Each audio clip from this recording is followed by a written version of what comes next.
नमस्कार दोस्तों, मैं पंकज सर स्वागत करता अपने YouTube channel math classes by Pankaj sir में। जैसा कि आज आप लोगों ने थंबनेल में देखा होगा कि कोचिंग की शुरुआत कैसे करें, नए कोचिंग की शुरुआत कैसे करें।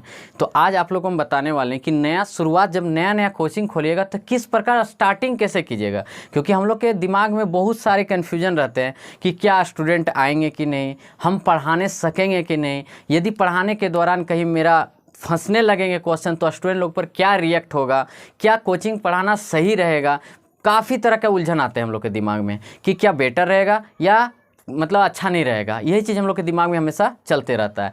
तो एक्चुअली क्या होता है कि जब हम लोग का मतलब क्वालिफ़िकेशन कंप्लीट होने लगता है और हम लोग एक्चुअली आप लोग जानबे करते हैं, सभी गांव से देहात से बिलोंग करते हैं, तो हम लोग के सर पे एक अलग टाइप का क्या बोलते हैं लोड आने लगता है कि फैमिली का प्रेशर अलग रहता है, खुद का प्रेशर अलग रहता है कि यार ग्रेजुएशन कर लिए हैं या पीजी कर लिए, कुछ कर नहीं रहे हैं। तो हम लोग के पास एक सबसे कम इन्वेस्टमेंट में एक सबसे बड़ा रहता है जो ये कोचिंग संस्था जिसको बोला जाता है या ट्यूशन पढ़ाना जिसको बोला जाता है।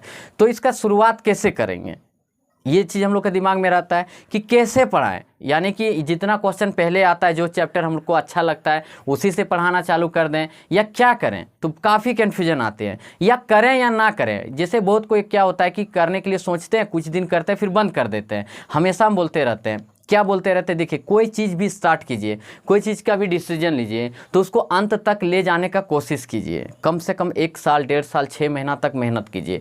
एक्चुअली हम लोग में क्या होता है कि लगभग जितने भी हम लोग बेरोज़गार हैं, मान के चलिए बेरोज़गार हैं या फिर अपने आप को कुछ प्रूव करना चाहते हैं, बहुत कोई ये चीज़ भी दिमाग में रखते हैं क्या कि अब नहीं अपने एरिया को, अपने क्षेत्र को शिक्षित करना है, शिक्षा बांटना है, साथ साथ कुछ इनकम भी आएगा, उससे अपना पर्सनली जो खर्च आता है वो सब मेंटेन करेंगे।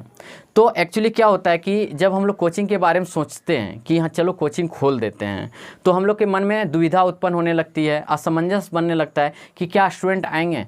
या फिर हम लोग क्या देखते हैं कि यदि बगल में भी तो कोचिंग चल रहा है तो उसके बावजूद भी मेरे पास आएंगे।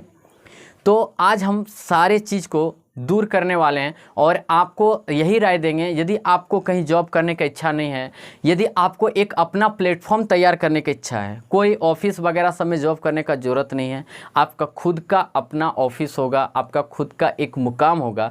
यदि सही तरीक़ा से जितने तरीका बताएंगे और जितने भी वीडियो बना चुके हैं पहले या फिर अभी जितना चीज़ बताने वाले कि नया कोचिंग का शुरुआत कैसे करें, यदि सही से आप फॉलो कर लिए तो आपका कोचिंग अपने आप ग्रो करेगा, अपने आप स्टूडेंट बढ़ेंगे। तो बात आता है क्या कि हम लोग सब तैयार मतलब क्या चीज़ बोलते हैं उसको, शुरुआत करें कैसे, शुरू कहाँ से करें, उलझने क्या क्या आएंगे, सारा चीज़ आज आप लोग को बताने वाले कि आपको कहाँ पे डेमोरलाइज फील होने लगेगा कि नहीं अब कोचिंग हमको बंद कर देना चाहिए, नहीं हम मेरे बस की बात नहीं है, या फिर कब ऐसा लगने लगेगा कि नहीं यार जितने बच्चे आ रहे हैं कुछ कम बच्चे छोड़ के चले जा रहे हैं तो अब मन नहीं लग रहा है, यार कोचिंग बंद करते हैं।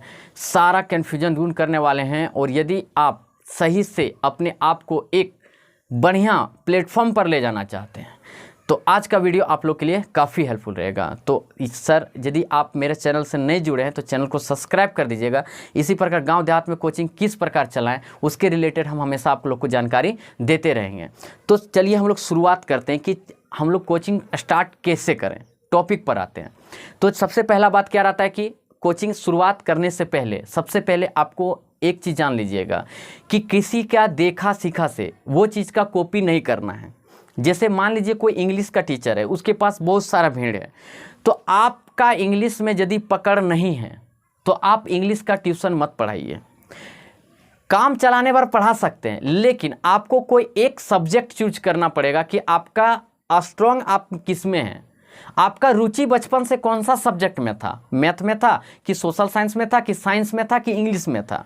तो जो सब्जेक्ट में आपका रुचि है, जिसमें आपको इंटरेस्ट लग रहा है, वही सब्जेक्ट का क्लास चलवाइए और वही सब्जेक्ट के लिए आप फेमस हो जाइए। मान लीजिए हम अपना बात करते हैं, जैसे हमको मैथ अच्छा लगता था, साइंस अच्छा लगता था, तो मैथ और साइंस हम क्या किए, अच्छा से पढ़ें, अच्छा से जानें और मैथ और साइंस में ही आगे बढ़ें, तब जाके आज यहाँ तक हैं। तो आप लोग के पास फर्स्ट समस्या ये आया, तो ये समस्या दूर हो गया कि नहीं सर सही बात बोलें कि जो सब्जेक्ट में मेरा पकड़ रहेगा वही सब्जेक्ट को हमको पढ़ाना है। बाकी अदर को भी थोड़ा थोड़ा देखते जाना है, लेकिन मेन जो आप फेमस होइएगा वो अपने सब्जेक्ट को लेके, कि हम मैथ में फेमस है तो मैथ में ही पढ़ाएंगे। अब बात आया कि पढ़ाना किस प्रकार है, इसके लिए क्या चीज़ ज़रूरी है। अब कोचिंग खोलने के लिए खर्च कितने आएंगे, तो आपको हम सिंपल बता देते हैं कि आपके पास 0 रुपया है, 1 भी रुपया नहीं है, तो पर भी आप कोचिंग का शुरुआत कर सकते हैं सिर्फ 5 रुपया से। 5 रुपया से सिर्फ शुरू कर सकते हैं, वो भी एक पेन के द्वारा। आप एक पेन लीजिए, आप बैठ जाइए, आपके पास शुरुआत में सर 2-4 ही बच्चे आएंगे, वो 2-4 बच्चे के पीछे मेहनत करना चालू कर दीजिए। अब मेहनत करना कैसे है, कोचिंग में पढ़ाना कैसे है, या फिर यदि आप कोचिंग शुरुआत करना चाहते हैं यदि बढ़िया से, एक तो बताएं कि आप एकदम 0 रुपये इन्वेस्टमेंट में चालू कर सकते हैं, या फिर आप बहुत कोई ऐसे कोचिंग रहते हैं जो बेंच वगैरह सब बनवाते हैं, पंपलेट छपवाते हैं, बैनर बनवाते हैं, बोर्ड बनवाते हैं, उसके बाद ही कोचिंग शुरू करते हैं। तो उसमें थोड़ा सा अट्रैक्ट रहता है, नहीं रहता ऐसा नहीं बोलेंगे कि नहीं रहता है, सो अट्रैक्ट थोड़ा सा रहता है कि वहाँ फलना कोचिंग खुला हुआ है। आप लोग को क्या करना है कि यदि आप थोड़ा सा कुछ इन्वेस्टमेंट करके यदि खोलना चाहते हैं, तो आप सबसे पहले एक इस तरह का वाइट बोर्ड आपको बनाना पड़ेगा। एक वाइट बोर्ड पढ़ा लिए, जितने भी स्टूडेंट, मान लीजिए आपके पास 4 ही स्टूडेंट आए हैं फर्स्ट टाइम पढ़ने के लिए, या 2 ही स्टूडेंट आए, तो उनको भी बोर्ड से ही पढ़ाएं। अब बोर्ड से पढ़ाने का मतलब क्या हो गया, ये चीज़ समझिएगा कि बात हो जाता है क्या कि सर बुक से देख के पढ़ाएं, कि या फिर नोट्स से पढ़ाएं, या अपने आप पढ़ाएं, कैसे पढ़ाएं। तो देखिए इसमें 2 रीज़न आता है। एक क्या होता है कि यदि पुराना टीचर है वो बुक से भी पढ़ा रहा है, नोट्स से भी देख के पढ़ा रहा है, कहीं से पढ़ा रहा है, तो उसका कुछ इफेक्ट नहीं पड़ता है। लेकिन आपको यदि अच्छा से परफॉर्मेंस देना है तो आपको क्या करना पड़ेगा कि मान लीजिए कोई चैप्टर एक उठाते हैं, ठीक है, कोई भी चैप्टर उठाते हैं, मान लीजिए हम उठा लेते हैं क्या सर, द्विघात समीकरण द्विघात समीकरण, मान लीजिए ये चैप्टर हमको पढ़ाना है, ठीक है, समझिएगा अच्छा से, वीडियो स्किप कर दीजिएगा तो समझ में नहीं आएगा। मान लीजिए द्विघात समीकरण पढ़ाना है, तो ये चैप्टर का आप एक परफेक्ट पहले नोट्स बना लीजिए अपने घर में बुक से देख के, ठीक है, एक नोट्स बना लिए अपना, अच्छा खासा से लिख लिए, उसके बारे में अच्छा से जानकारी ले ली किसको क्या बोलते हैं। अब इसमें जितने जितने पॉइंट रहते हैं, जितने जितने पॉइंट आपको बोले गए, उसको रात को आपको अच्छा से तैयारी करना पड़ेगा, जिसको हम लोग बोलते हैं प्रैक्टिस बोलते हैं। क्या बोलते हैं सर, प्रैक्टिस बोलते हैं, प्रैक्टिस जिसको बोलते हैं, यानी कि आपको प्रैक्टिस करना पड़ेगा कि सही तरीका से, मान लीजिए द्विघात समीकरण ही स्टार्ट कर रहे हैं तो इसको रात को आपको प्रैक्टिस करना पड़ेगा। ज़्यादा नहीं, 1 साल 1.5 साल आपको प्रॉब्लम होगी, उसके बाद आपको अपने आप याद हो जाएगा। आपको ना तो बुक की ज़रूरत पड़ेगी ना नोट्स की ज़रूरत पड़ेगी, आपका अपने आप हो जाएगा। लेकिन शुरुआत में आपको एक नोट्स की आवश्यकता है, तो वो नोट्स आप खुद से तैयार कर लीजिए और प्रैक्टिस कीजिए। जैसे मान लीजिए द्विघात समीकरण बोलेंगे किसको, ठीक है, अच्छा इसमें होता है कि वास्तविक इसमें बोल देगा क्या, समान और असमान, जैसे यही चैप्टर में आता है। मान लीजिए हम लोग बोलते हैं असमान कब बोलेंगे, समान कब बोलेंगे, ठीक है, वास्तविक नहीं है कब बोलेंगे। तो ये सब जितने भी पॉइंट आते हैं, जैसे बच्चा लोग को लगे, एक अट्रैक्ट लगे, क्या लगे कि वो टीचर इतना खतरनाक पढ़ा रहा है कि यार कोई भी ऑब्जेक्टिव क्वेश्चन छू रहे हैं या सब्जेक्टिव छू रहे हैं तो आराम से बन जा रहा है मेरा। कुछ अलग करना पड़ेगा। आप हमेशा याद रखिएगा कि कोचिंग जब हम लोग शुरुआत करते हैं ना तो कुछ अलग करना पड़ता है।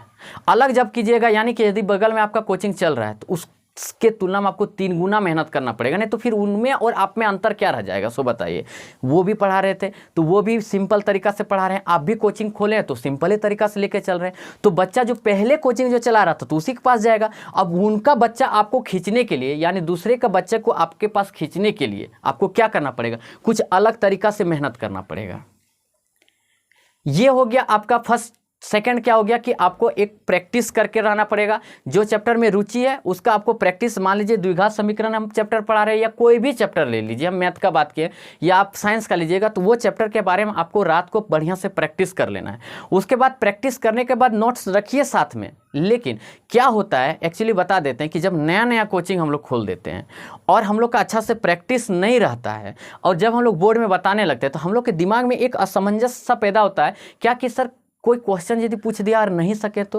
और सही बात है कि कोई बीच से उठ के क्वेश्चन पूछ दिया और उसका जवाब यदि आप नहीं सही तरीका से देने जानते हैं तो आपको एक थोड़ा सा डेमोरलाइज फील होने लगेगा, यार कि मेरा बस का ये बात है ही नहीं। हमसे ये नहीं हो पाएगा। तो उसके लिए आपको क्या करना पड़ेगा कि मान लीजिए आप अपने में टारगेट ले लीजिएगा। क्या टारगेट ले लीजिएगा कि मान लीजिए कि द्विघात समीकरण स्टार्ट कर रहे हैं, इसका जितना भी बेसिक कॉन्सेप्ट बोला गया, ये चैप्टर का पूरा बेसिक कॉन्सेप्ट दे देते हैं। उसके बाद क्या करेंगे कि देखेंगे कि 1 घंटा का क्लास चलता है, तो मान लीजिए 5 क्वेश्चन तक बताने सकेंगे, तो वो 5 क्वेश्चन को अच्छा से एक बार देख लेना है। और आप जो भी चैप्टर पढ़ाइएगा उसका देखिएगा, जो भी चैप्टर पढ़ाता है तो उसका डिफिनेशन पूरा दिया हुआ रहता है एनसीईआरटी बुक में, उसको एक एक लाइन करके पढ़ लीजिए। क्योंकि एक आप पढ़ाई करते थे उस समय और अभी आप एक टीचर हैं, तो उसको 1-2 बार देख लीजिएगा ना, उतने आपका माइंड में आ जाएगा, क्योंकि आप पढ़े हुए हैं, सिर्फ दिमाग से हट गया है। 1-2 बार देख लीजिएगा, काफ़ी रहेगा। तो ये बात हो गया आपका क्या कि नोट्स जो रहेगा आपका वो मतलब इस प्रकार से तैयारी करके आपको पढ़ाना है। शुरुआत का बात कर रहे हैं। अब नेक्स्ट यदि स्टेप आते हैं कि सर यदि हम कोचिंग स्टार्ट कर दें तो क्या हमारे पास बच्चे आएंगे या नहीं आएंगे, या 6 महीना तक 4 से 5 ही बच्चा पढ़ते रह जाएंगे। ऐसा कभी नहीं होता है। जब आप क्वालिटी अच्छा देना चालू कर दीजिएगा ना, तो एक बच्चा आ रहा है तो वो एक बच्चा से आपका प्रचार होने लगता है। आपको पंपलेट से आपके पास बच्चे ज़्यादा नहीं आएंगे, आपके बैनर देख के नहीं आएंगे। आपके पास जो बच्चे आएंगे तो वो जब स्टार्ट हो जाता है आपका, बच्चे लोग जब आने लगते हैं, वो लोग जब आपस में डिस्कस करने लगते हैं या पेरेंट्स डिस्कस करने लगता है, तब जाके आपका वैल्यू वहाँ पे बढ़ने लगता है कि वो टीचर जो हैं वो भयानक पढ़ा रहे हैं, मज़ा लग रहा है, मेरा बच्चा तेज हो रहा है, तो उससे आपका बढ़ने लगेगा। और इस प्रकार आप कोचिंग का एक अच्छा खासा शुरुआत कर सकते हैं। तो इसमें मात्र 2 ही पॉइंट बताएं। क्या बताएं? मात्र 2 पॉइंट बताएं। ये 2 पॉइंट को आप फॉलो करते हुए चलिएगा तो आपका कोचिंग अपने आप ग्रो कर जाएगा और अच्छा खासा अर्निंग भी होने लगेगा और एक सही मुकाम तक पहुंच जाएगा। लेकिन मेहनत करना है, बिना मेहनत का आज तक कुछ हासिल नहीं हुआ है। 2 ही पॉइंट बताएं। एक पॉइंट बताएं क्या कि जो सब्जेक्ट में आपका रुचि है उसको पकड़िए बढ़िया से। सेकंड आपको क्या बताएं कि कोई भी चैप्टर पढ़ा रहे हैं तो उसके लिए सर आपको सबसे पहले एक नोट्स की आवश्यकता होती है, तो वो नोट्स खुद से बनाइए। अपना हाथ का नोट्स रहेगा तो वो और बेटर रहेगा। अपना हाथ का एक नोट्स बनाइए, अपना एक नोट्स रखिए अपने पास, ठीक है। उसको रात को प्रैक्टिस कर लीजिए और बच्चे लोग को पढ़ाने लगिए। याद रखिएगा कि क्लास में आपको फंसना नहीं है, आपको वहाँ पे प्रूव करना है क्या कि हर एक चीज़ हमको है ना बहुत मज़ा से आ रहा है और बच्चे लोग को मज़ा से सिखा रहे हैं। और होमवर्क दीजिए, बच्चा लोग को सुनिए, देखिएगा अपने आप आपका कोचिंग ग्रो करेगा, ठीक है। और ऐसे ही आप अपना कोचिंग का एकदम कम समय में, सर समय बचा नहीं है, नया सेशन आ रहा है, स्टार्ट कर दीजिए। जितने भी हैं ऐसे पढ़ाई भी कर रहे हैं तो वो भी 2 से 3 बैच लेके चल सकते हैं और अपना खर्चा कम से कम मेंटेन कर सकते हैं। तो आज का वीडियो जहाँ तक मेरा आशा होगा कि आप लोग को अच्छा लगा होगा। यदि चैनल में मेरा नया होंगे चैनल को सब्सक्राइब कर दीजिएगा, लाइक कर दीजिएगा और बेल आइकन को थोड़ा प्रेस कर दीजिएगा, ताकि जब भी कोचिंग रिलेटेड जानकारी दें तो आपके पास सबसे पहले नोटिफिकेशन पहुँचे। चलिए, थैंक यू, धन्यवाद, जय हिंद, जय भारत।